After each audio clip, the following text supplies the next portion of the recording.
முக்கியமான விஷயம். இந்த தரமற்ற பேருந்துகள் இயக்கப்படுவதால் விபத்துகள் ஏற்பட அபாயம் இருக்குது. அது பயணிக்கிறவங்களுக்கு வேணால் தெரியாமல் இருக்கலாம். ஆனால் அந்த பேருந்தை இயக்குகிற அந்த டிரைவருக்கும் கண்டக்டருக்கும் நல்லாவே தெரியும் இந்த பேருந்துகளால் என்ன பிரச்சனைலாம் வரும் அப்படின்னு. அதே மாதிரி இயக்கத்துலேயும் நிறைய சிரமங்கள் இருக்கும். அப்படி தெரிந்தும் அவர்களால் எப்படி இயக்க முடியுது? அவர்களுக்கு வேறு எதுவும் ரிலீஃப் எதுவும் கிடையாதா சார்? இப்போ எனக்கு இந்த பஸ் எடுக்க முடியாது, இது ஃபிட்டாக இல்லை அப்படின்னு சொல்கிறதுக்கான வாய்ப்புகள் இல்லையா அவருக்கு?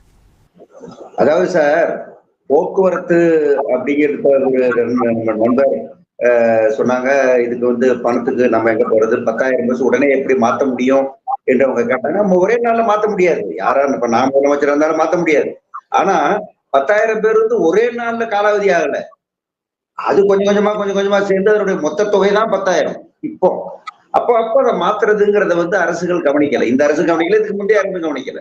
அதனுடைய விளைவுதான் இதுங்கிறதா நாங்க திரும்ப சொல்லிட்டு இருக்கோம். இப்போ பணம் இல்ல என்பதை வேற எதுக்காக சொல்லாமே தவிர போக்குவரத்து போன்ற ஒரு எசென்சியல் சர்வீஸுக்கு சொல்லக்கூடாது. அரசுதான் அதற்கான வழியை கண்டுபிடிக்கணும். அதை மக்கள் கண்டுபிடிக்க முடியாது, எங்களை மாதிரி தொழிற்சங்கங்கள் கண்டுபிடிக்க முடியும். எப்படி பணத்தை கண்டுபிடிக்க முடியும்? நீங்க தான் அதுக்கு பண்ணணுங்கிறது ஒண்ணு. ரெண்டாவது, நீங்க பேருந்து சார் ஒவ்வொரு நாளும் இரவு அது 10 மணிக்கு வந்த பிறகு அந்த டிரைவர் அன்று ஓட்டிய அனுபவத்திலிருந்து இந்த பேருக்கு பிரேக் பிடிக்கவில்லை, கியர் ஸ்டீரிங் ஹார்டாக இருக்கிறது, இது மேட்டில் ஏறவில்லை, பிக்கப்பு, இது மாதிரியான புகார்களை எழுதுவார்கள். லாக் சீட் அதன் பேரு.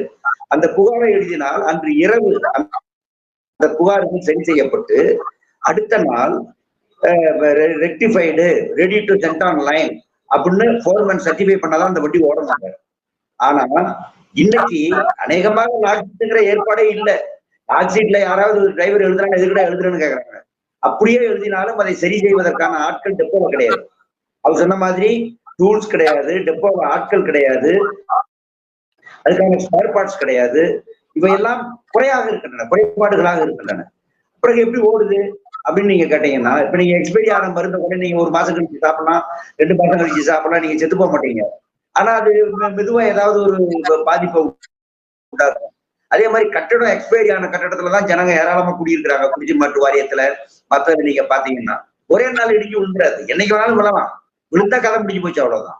இந்த பேருந்துகளும் அதை போல விபத்தை ஏற்படுத்துகிற ஒரு பொட்டன்சியல் அதுக்குள்ள இருக்கு.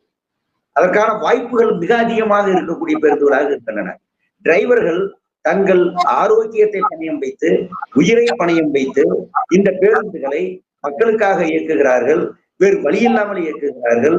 நம்ம ஏதோ ஒரு வகையில போக்குவரத்து கழகங்களை நம்ம காப்பாற்றி ஆகணும் என்று அவர்கள் இயக்குகிறார்கள். முழுக்க இது டிரைவர்களுடைய சாதனை, கண்டக்டர், டெக்னிக்கல் தொழிலாளருடைய சாதனை. இந்த போக்குவரத்து கழகம் இன்றைக்கு இயங்குவது. இதை ஏன் செய்ய முடியாது கிடையாது, வழி இருக்கு. ஆனா அந்த வழி இல்லை. இப்ப நீங்க பிரிவென்டிவ் மெயின்டெனன்ஸ்ங்கிறது மிக மிக முக்கியம் சார் டிரான்ஸ்போர்ட் இண்டஸ்ட்ரியில. அதாவது தற்காப்பு பராமரிப்பு அதெல்லாம் இப்ப கிடையவே கிடையாது. Daily maintenance, weekly maintenance, monthly maintenance, annual FT, இப்படி வரிசையா அதை செஞ்சுக்கிட்டே போனா அப்புறம் ஒரு வண்டியா இருக்கும்.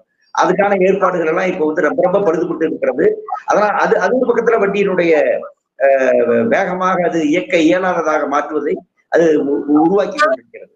அதனால டிரைவர் கண்டக்டர்கள் புகார் செய்கிறார்கள், எழுதி வைக்கிறார்கள், லாக் சீட்டில் குறிக்கிறார்கள், செய்ய வேண்டியதெல்லாம் செய்கிறார்கள். பணிமனைக்குள்ள இருப்பது அவர்களுக்கும் தெரியும். ஆள் இல்லை, டூல் இல்லை, ஸ்பேர் இல்லை. ஆகவே என்ன செய்வது, ஓட்டாமல் என்ன செய்வது, எனக்கு இன்னைக்கு தொழில் இல்லாமல் போயிடும். இப்படிப்பட்ட பல இந்த நிர்பந்தங்கள் முழுவதும் தான் பத்தி இயங்கிட்டு இருக்கு. கேட்டாது சத்தியத்துக்கு இயங்கி கொண்டிருக்கிறது.